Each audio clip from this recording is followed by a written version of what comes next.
টুয়ামা আমাকে বলো, কি কষ্ট, কি কষ্ট হচ্ছে তোমার?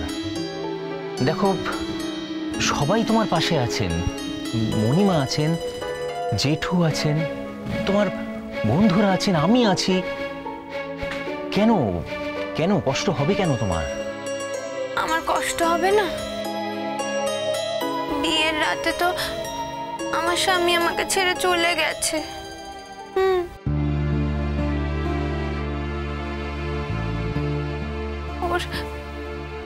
ওর আগের বউয়ের কাছে চলে গেছে। আর ওই মেয়েটা আমার স্বামীকে আমার কাছে আসতেই দিচ্ছে না। একটা রাতের জন্য আসতে দিচ্ছে না। তুমি একটু ওকে বোঝাও না গো, ও ডাক্তার কাকু। তুমি একটু ওকে বলো না যে আমার তো ফুলশয্যার রাত ছিল। সেই রাতে কি কোনো স্বামী তার বউকে ছেড়ে থাকে বলো? হ্যাঁ, থাকে না তো। তাহলে তো খুব অকল্যাণ হয়। হ্যাঁ, খুব খুব অকল্যাণ হয়। একটু বোঝাও না ডাক্তার কাকু, ওকে একটু বোঝাও না তুমি।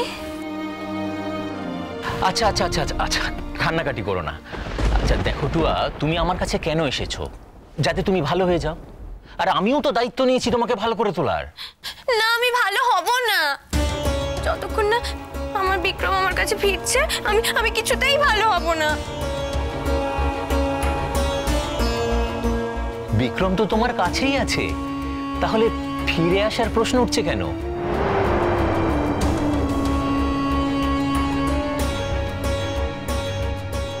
দেখো মা, যে কাছেই থাকে তাকে ওভাবে খুঁজতে নেই। আচ্ছা তুমি আমার একটা কথা বলো, তুমি যখনই ওকে ডেকেছো ও আসেনি? আসবে না, ও আসবে না। আমাদের তো হানিমুনের টিকিট কাটা হয়ে গেছে। কই, ও তো যাচ্ছে না আমার সাথে। হ্যাঁ, ও তো যাচ্ছে না আমার সাথে। শোনো মা, আমার একটা কথা শোনো। বিক্রম তোমার খুব ভালো একজন বন্ধু, তুমি যখনই ওকে ডাকবে পাশে পাবে।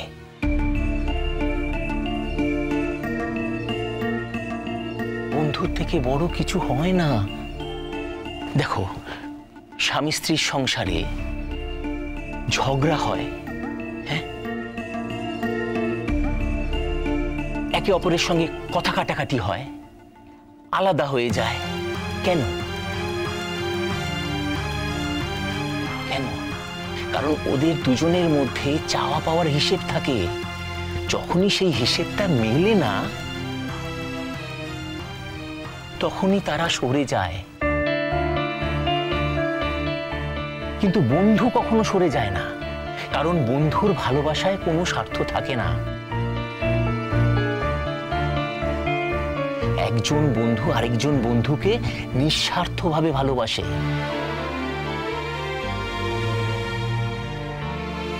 টুয়ামা, তুমি এরকম একটা বন্ধুত্বপূর্ণ ভালোবাসা চাও না? না,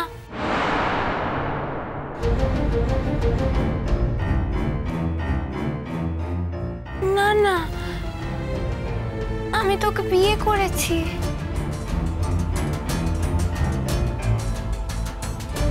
আমি তোর জন্য সিঁদুর পরি, শাখা পলা পরি। ও তো আমার স্বামী।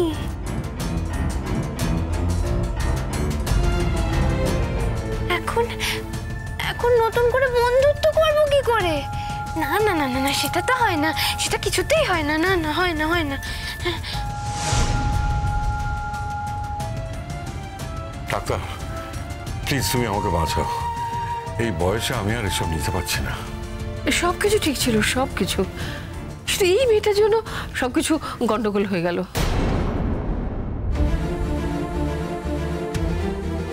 আমরা কিন্তু এখানে একে অপরকে দোষারোপ করতে আসিনি মণিমা।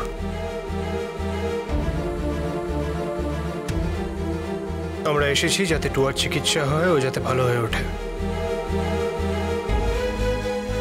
তবে ওকে ভালো করার চেষ্টায় যদি আমাদের একে অন্যকে দোষী সাব্যস্ত করতে হয়, তাহলে তার থেকে বোধহয় এখানে না আসাটাই ভালো।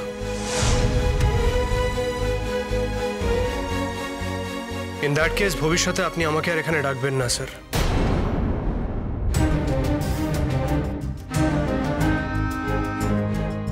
হ্যাঁ, এখন তোমার পক্ষে এ কথা বলাটা সহজ, কারণ টুয়ার কিছু হলে তোমার তো কিছু এসে যায় না, তাই তুমি এখন এখান থেকে পালাতে চাইছো।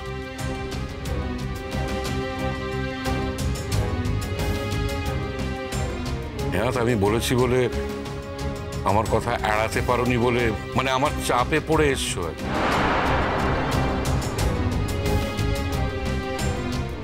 এই কথাটা কিন্তু আপনি ঠিক বললেন না কাকু। অনুরাগ কিন্তু সেরকম মানুষ নয়।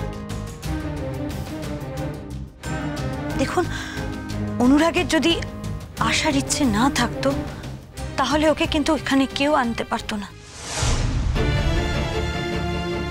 আপনি হাজার চাপ দিলেও কিন্তু এখানেও আসতো না। ও এসেছে কারণ ও টুয়ার পাশে দাঁড়াতে চেয়েছে।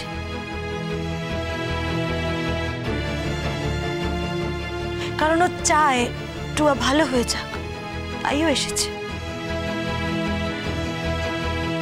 ওর যদি ইচ্ছে না থাকতো, আমিও ওকে হাজারবার বলেও আনতে পারতাম না, কেউ পারতো না। ডাক্তারবাবু, আপনি তো সব নিজের চোখেই দেখছেন, সবটা বুঝতে পারছেন।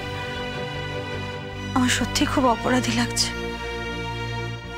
আপনি প্লিজ যেভাবে হোক টুয়াকে ভালো করে দিন। ও, তুমি সত্যিই চাও টুয়া ভালো হয়ে যাক? তুমি যদি তাই চাইতে, তাহলে কিন্তু এই ডাক্তার ঠাকুরপুর চেম্বারে বিক্রমের সাথে হানা দিতে না। তুমি ভাবো কি নিজেকে?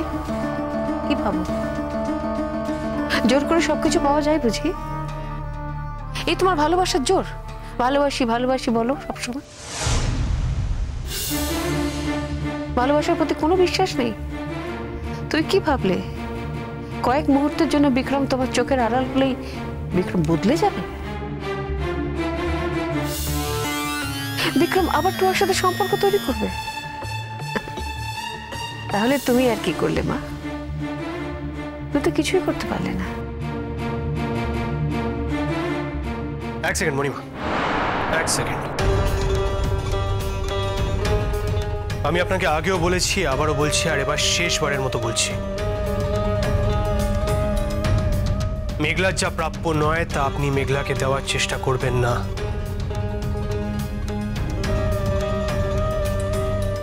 আপনি ভুলে যাবেন না এটা মেঘলার উদারতা যে আমাকে এখানে আসতে দিয়েছে।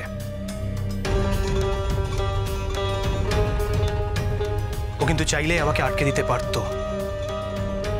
একজন স্ত্রী কখনোই চাইবে না যে তার স্বামী এরকম একটা সিচুয়েশনে জড়িয়ে পড়ুক। তা সত্ত্বেও নিজে আমার সঙ্গে এসেছে, আমাকে এখানে আসতে বাধ্য করেছে। মেঘলা কিন্তু আর 5টা মেয়ের মতো নয় মণিমা। মেঘলা আলাদা, ওর সঙ্গে অন্য কোনো মেয়ের তুলনা হয় না। শুধু মেঘলা মেঘলা মেঘলা। তোমার মুখে কি আর কোনো কথা নেই? আমার কানটা না একদম ঝালা ভালা হয়ে গেল। প্লিজ বিক্রম, তুমি ওই নামটা একদম নেবে না প্লিজ। ডাক্তার, নিজের চোখে সবই তো দেখছো। এখন মেয়েটার বাবা মাও কাছে নেই। মেয়েটাকে নিয়ে আমরা দুজনে যে এখন কি করি কিছু বুঝতে পারছি না। দেখো, পুরো ব্যাপারটা আমাদের তো কোনো দোষ নেই, আর মেয়েটারও কোনো দোষ নেই। তাহলে মেয়েটাকে কেন শুধু শুধু কষ্ট পেতে হবে বলো?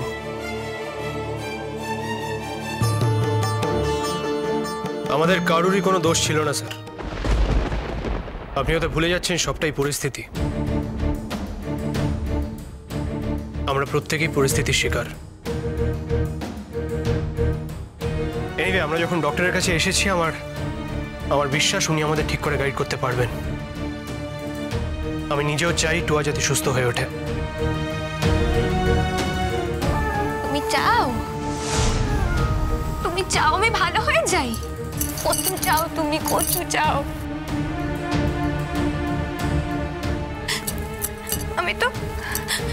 আমি তোমার কথা ভেবে ভেবে খুব কষ্ট পাই, তুমি তো সেটাই চাও। তুমি তো আমাকে নিঃস্ব করে দিয়েছো বিক্রম। তুমি চাও না আমি ভালো থাকি। তুমি আমাকে কিচ্ছু দাওনি,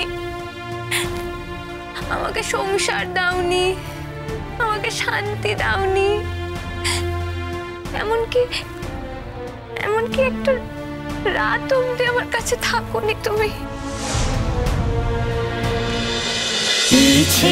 নদী